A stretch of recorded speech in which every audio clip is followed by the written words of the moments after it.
Hey y'all, Corey here from Ensemble, Texas, and in this Texas Nature Journal entry, I'm excited to introduce you to the Inland Sea Oats.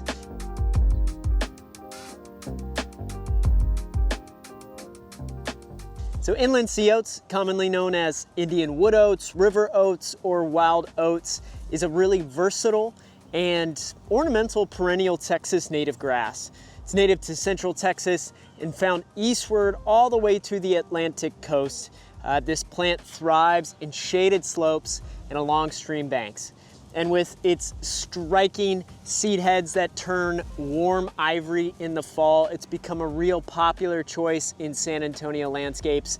And in my own San Antonio, Texas landscape, Inland Sea Oats have really thrived, growing vigorously near an AC condensation line, or right here where I'm at the base of a rainwater harvesting berm.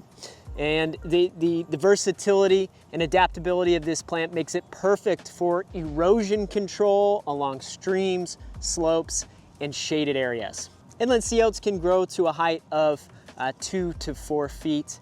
They enjoy shade to some partial sun.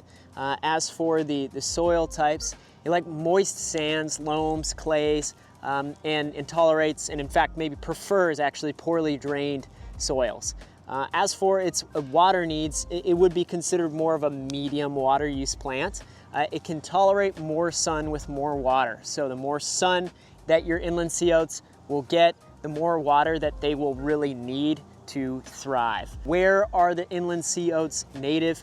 Well, as mentioned briefly at the top, they're native to central Texas, but stretch all the way eastward to the Atlantic coast and north into New England, even parts of the Midwest. So they cover a very good portion of the United States. And they're incredibly adaptable and become a staple in urban and suburban landscapes, at least here in San Antonio, I think due to the resilience and as well decorative appeal. As for some benefits of having the Inland Sea Oats for your landscape, first, I think erosion control is a really important one. It's really excellent. Inland Sea Oats are really excellent for stabilizing soil on banks and any kind of slopes. Our backyard, for one, is at a slight slope with much of that running into the back of our house. This can be bad, of course, for the sake of losing all that topsoil further back in our backyard and then putting a lot of water pressure on the back of our house.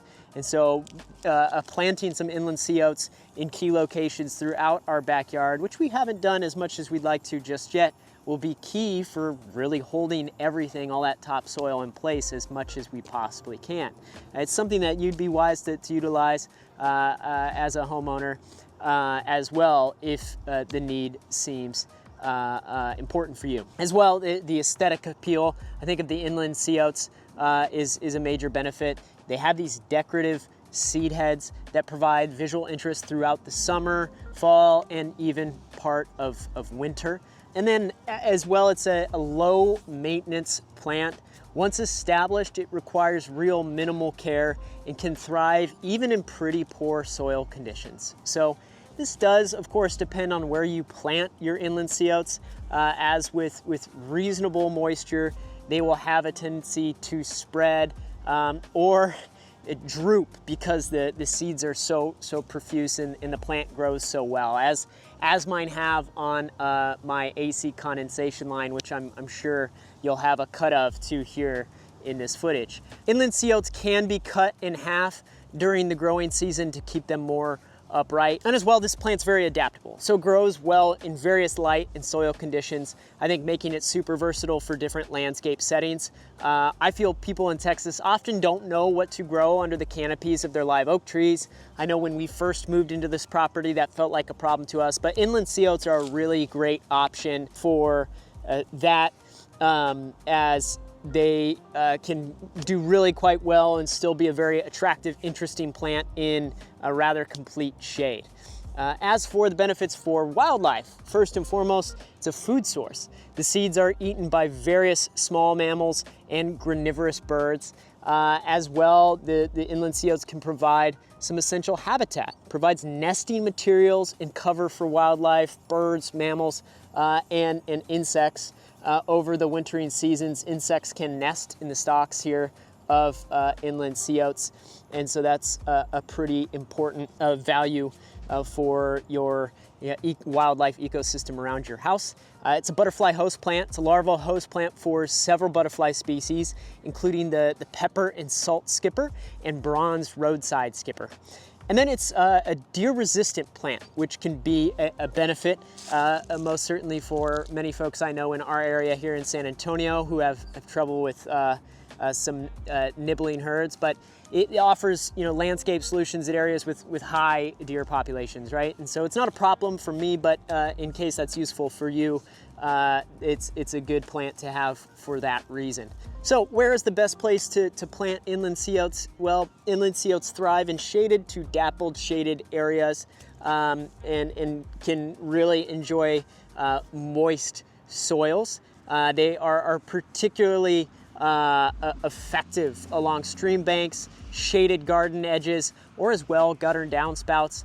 Like I mentioned, I've planted bunches off of an AC condensation line, and here where you're seeing me at the base of a rainwater harvesting berm that I've seen fill up with significant rain events twice in this last year here in San Antonio.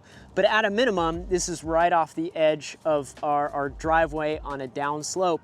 And so this berm here will receive the bulk or a really large portion of runoff anytime it rains here on our property in San Antonio. And so the sea oats here have, I'm sure, enjoyed that, and they've done quite well.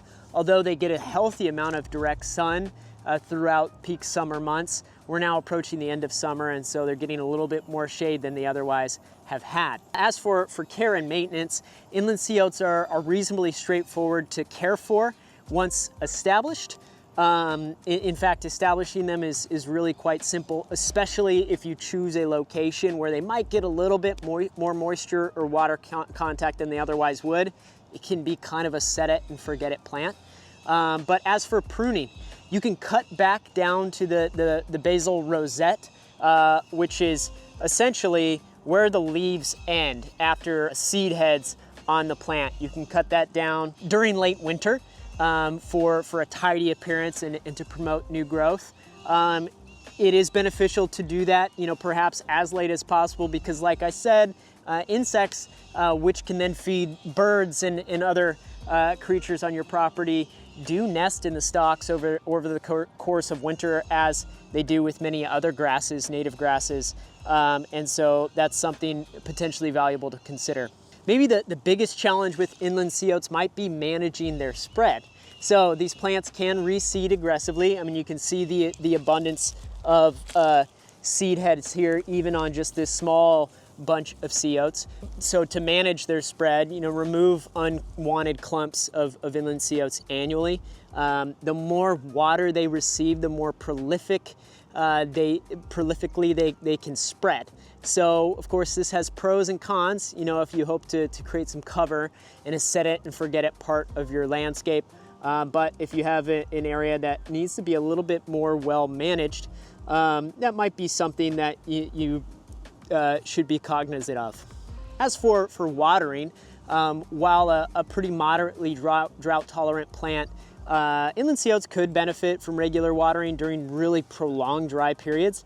I haven't had to touch these with any supplemental water this year in San Antonio, but we did have above average, at least for kind of the drought by default existence that we live in, rains this year. But even still, when establishing them in the year previous, which had much less rainfall, there wasn't really any need for supplemental water. But this can also be a bit of the ratio of how much sun they get versus shade. So the more sun, the more water they might need. So be cautious about picking the right planting position to begin with. Ideally, to keep your supplemental watering work to a minimum or none. Some good companions for the inland sea oats include the American beautyberry, which offers really striking purple berries and enjoys similar moist conditions.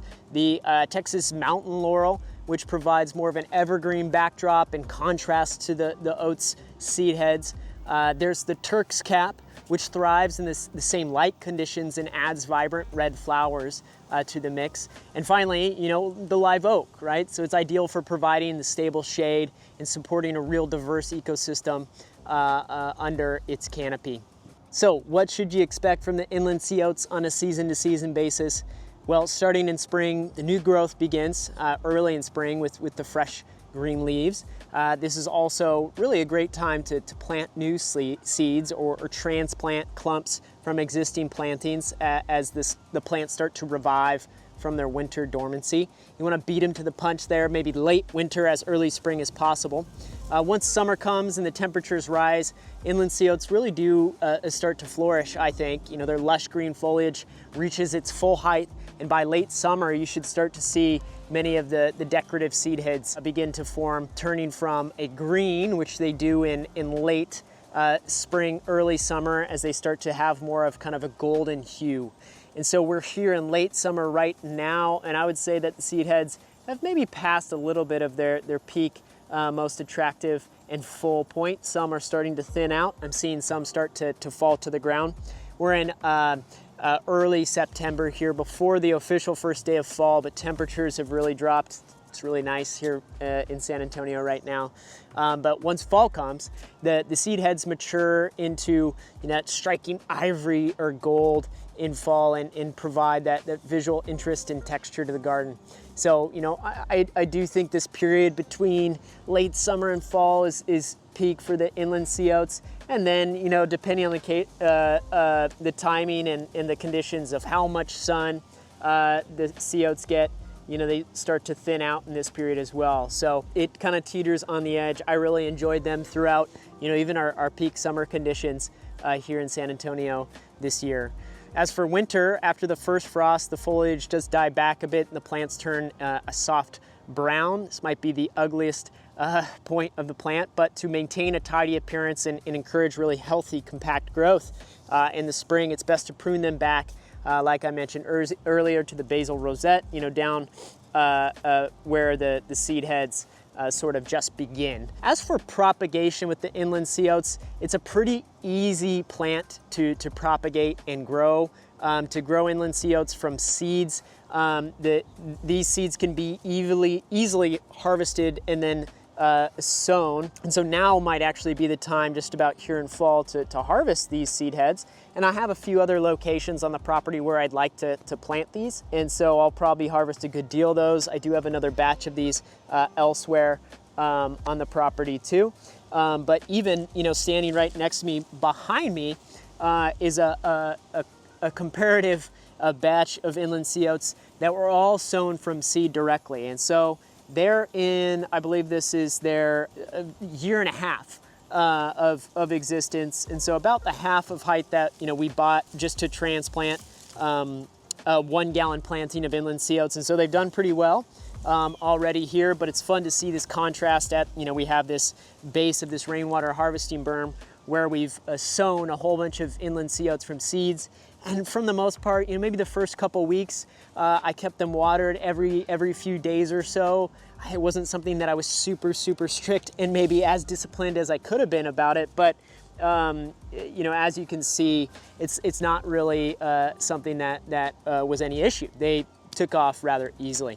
Collect your own seed heads, or if you have friends who have Inland Sea Oats, I'm sure they'll happily give you some seeds, because that might be part of the mitigation strategy as well, to keep the Inland Sea Oats from spreading where you don't want them to, is to trim off the seed heads and maybe give them to friends. But sowing the seeds directly into this area where you want them to grow is a rather no-brainer to expand your collection of Inland Sea Oats that you already have.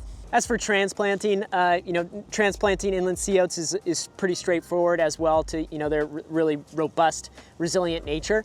If an area of your garden becomes overgrown with or overpopulated with Inland Sea Oats, if plants are growing in undesirable locations, they can be easily moved. So dig up the unwanted clumps and replant them in a more suitable location. Ideally, this is done in the fall or early spring, really before new growth comes. And then water well after transplanting. Try to keep them moist for a good period of time beforehand to help establish the plants into their new spot. All right, y'all, that's a wrap. That's all I have for you here in this Texas Nature Journal entry on the Inland Sea Oats. So along with my own experiences working with the Inland Sea Oats in my own landscape and the observations that I make out in Texas's natural places and landscaped places, there are a variety of sources that I consult to produce a video like this. And all those sources are listed either in the description of this video below or at the complimentary page for this Texas Nature Journal entry at ensembletexas.com.